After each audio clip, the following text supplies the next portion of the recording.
more people living below the poverty line than anywhere else.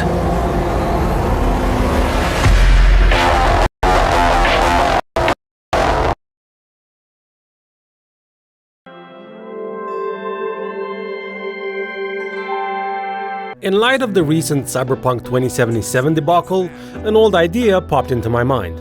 Well, you've guessed it by now cause it's in the title, duh, but I'd still like to reminisce about other such high-profile launch fiascos similar to this one, in order to see what we can learn from them.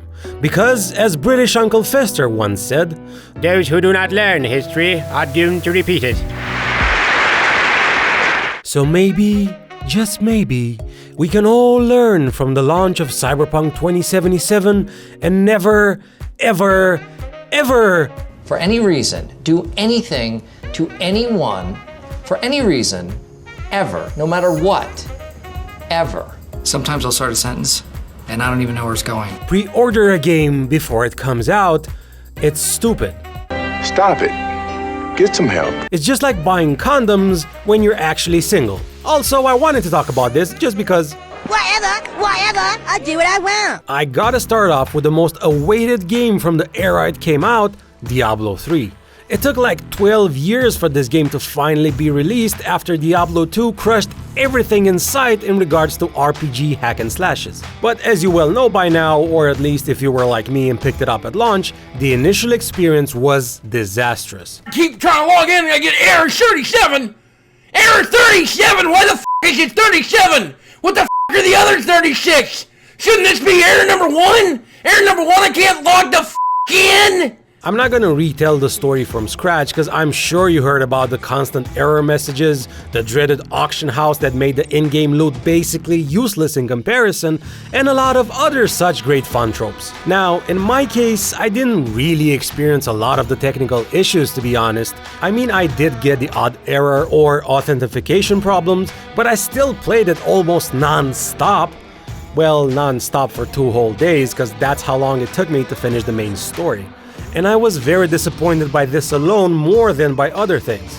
The story was really shallow in my opinion, with dialogue that seemed to have been written for 5th graders. Sort of like this Disney TV show where the plot is way too simple and not worthy of a game that millions of players expected to be something so revolutionary. Also, the normal difficulty was way too easy, and if I remember correctly, the ones above normal weren't that amazing either. But that's a thing of the past now, and the game is fun as hell after years and years of improvements. Too bad development got axed and expansions stopped after Reaper of Souls, which was a great add-on. Just thinking about it makes me want to get into the game again just to see that content. Oh well, I guess we're gonna have to wait for Diablo 4 and see what's what.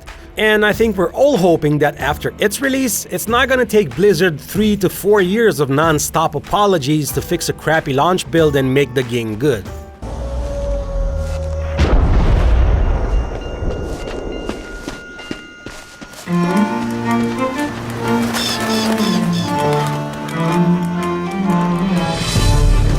Sea of Thieves is up next on the shame list with, you guessed it, crappy launch features or even lack thereof.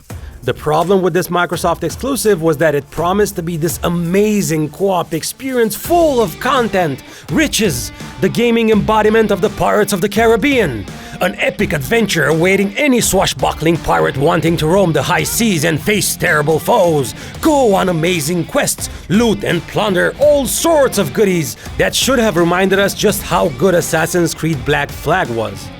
The only problem was that Sea of Thieves wasn't anywhere near the level of rich content from Black Flag. I played Sea of Thieves from the beta, it was fun as hell, but after like 3 or 5 hours, I got the impression that I already experienced everything the game had to offer.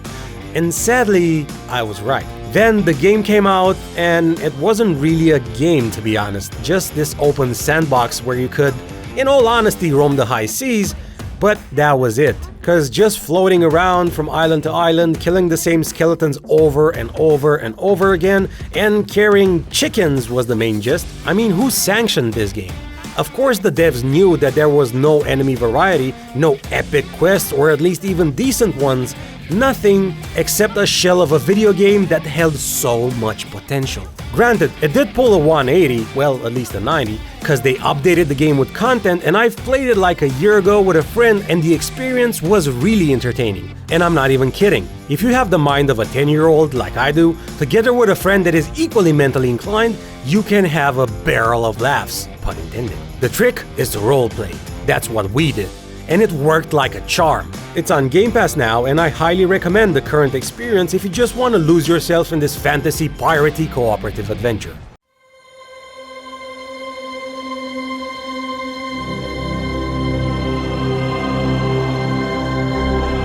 Now, I can't be speaking about lack of content and pass up the original Destiny, can I? Remember? The game that came from the company that revolutionized story-driven shooters? The game that boasted a shared world experience that thrilled the entire gaming scene?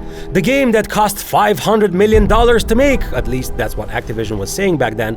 A 10-year plan! Pfft. It was kind of the cyberpunk of its time in a way. And what did we get?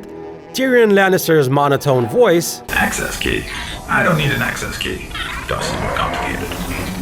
Oh. I think I initiated a failsafe.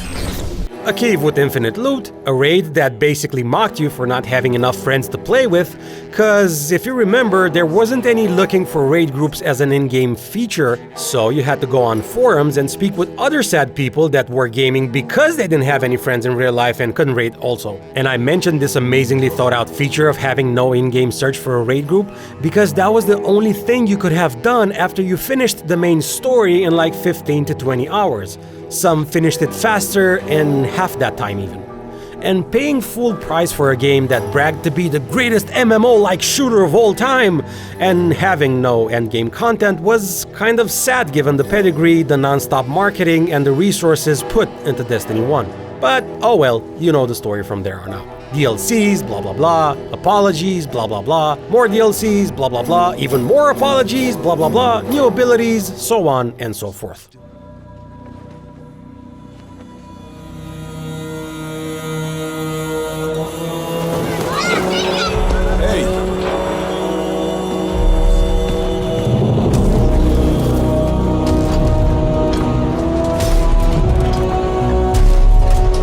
Now, ladies and gentlemen, let us not forget the third-person Destiny 1 game that during development, the people working on it were actually forbidden to ever compare it to Destiny 1, even though it was basically Destiny 1 in an Iron Man suit in third person. Anthem was one of a kind.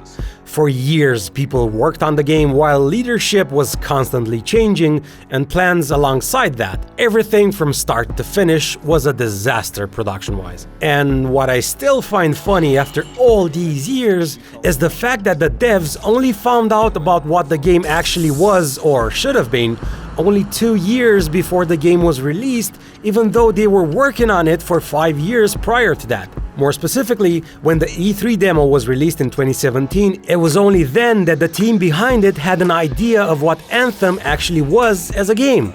They then knew what they had to do. Great managing skills on that part. Anyway, it's kind of the same story as with Destiny 1, only like 10 times worse. Now, EA is trying to revive it from the ashes and whatnot, but who actually cares? I mean, it looks amazing, you can't argue with that, but I wonder if there's a spot to fill in this genre by Anthem. Destiny 2 is pretty popular now. Would people actually go back and try Anthem if it was any good? I'd guess I'd try it. How about you guys? In Vault 76, our future begins.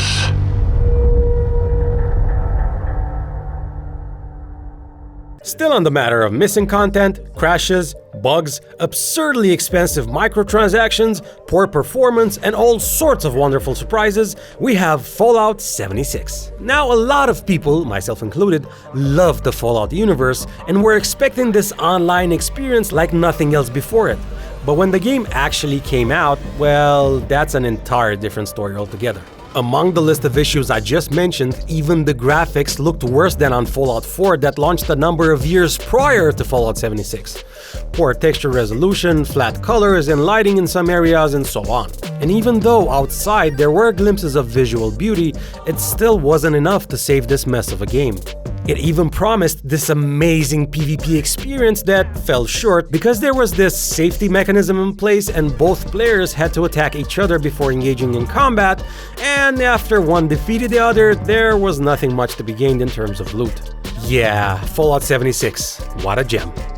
As far as I know, they're still working on it and they are trying to improve it, so if you're playing it now or have done so recently, please leave a comment and share your experience with the game. Maybe it's good now or something.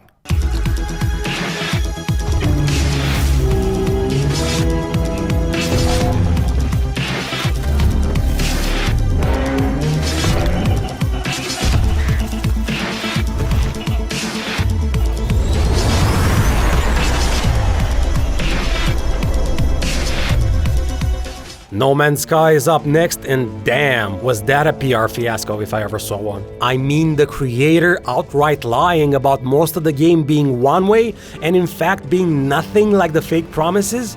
I'm kind of getting cyberpunkish vibes here, given the fact that CD Projekt Red launched a game that for all intents and purposes is unplayable on base PS4 and base Xbox One. Anyway, No Man's Sky?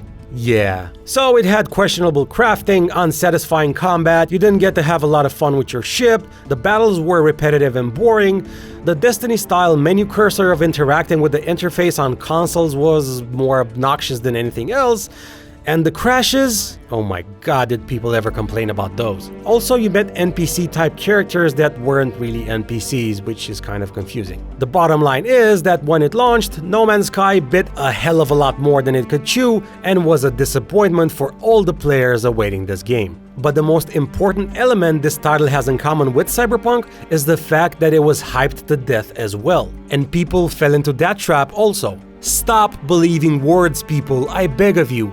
Always wait for the game reviews to come out and see if the game is worth it or not. That's what game reviews are for. 1,000 terrors I mean to cure, day by day, street by street, Templar by Templar.